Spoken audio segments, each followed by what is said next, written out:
Now that you've had a chance to spend a few minutes in each of the scenarios, try to identify the key differences between them. To help you with this, there's a matrix at the end of the report that shows the key elements of the scenarios side by side. Each column represents one of the scenarios, while the different pages show different drivers that will influence vulnerability in the year 2030. These include economy and jobs, education, government, healthcare, environment and resources, food and diet, cultural, social, and generational change, criminality and corrections, technology, and web and communications. Take a look at the first page of the matrix. This page shows how the state of the economy and jobs would vary across the four scenarios. In the comeback scenario, you can see that there is a gradual recovery, but many of the jobs that were lost never come back. Jobs are generally available for people with higher qualifications, and the U.S. is still a major economic power, but is becoming less competitive. In the dark decades scenario, you can see that a double-dip recession drags on. The peaking of global oil production spikes energy prices and hinders growth, and U.S. competitiveness plummets.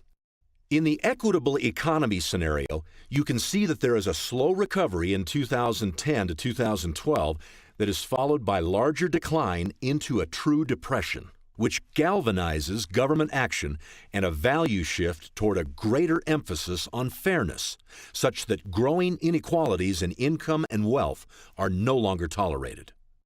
And in the creative communities scenario, you can see that with federal government action significantly constrained, Americans seek solutions closer to home, using advanced technologies that allow local manufacturing and create local jobs.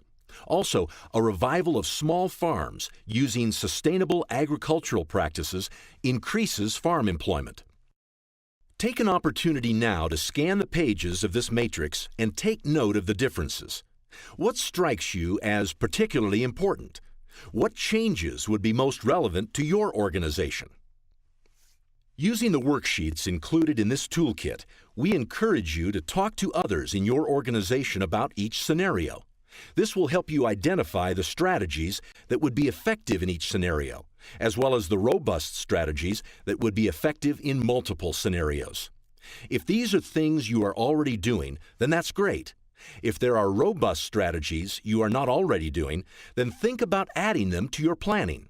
If there are things you are now doing that would be counterproductive in some of these scenarios, then consider scaling back, altering, or eliminating those activities. Part of IIF's research on the future of vulnerability was a review of the history of vulnerability over the past 100 years. This review revealed that what happens is not inevitable. Past successes in dealing with vulnerability came from people caring, daring, and working hard. The same will be true in the future. The future depends on us. We hope that these scenarios will help you gain a better understanding of the challenges we face, as well as the opportunities that may emerge in the coming years. We hope that this toolkit will help you and your organization identify new opportunities to reduce vulnerability and, by caring, daring, and working hard, create the future you prefer.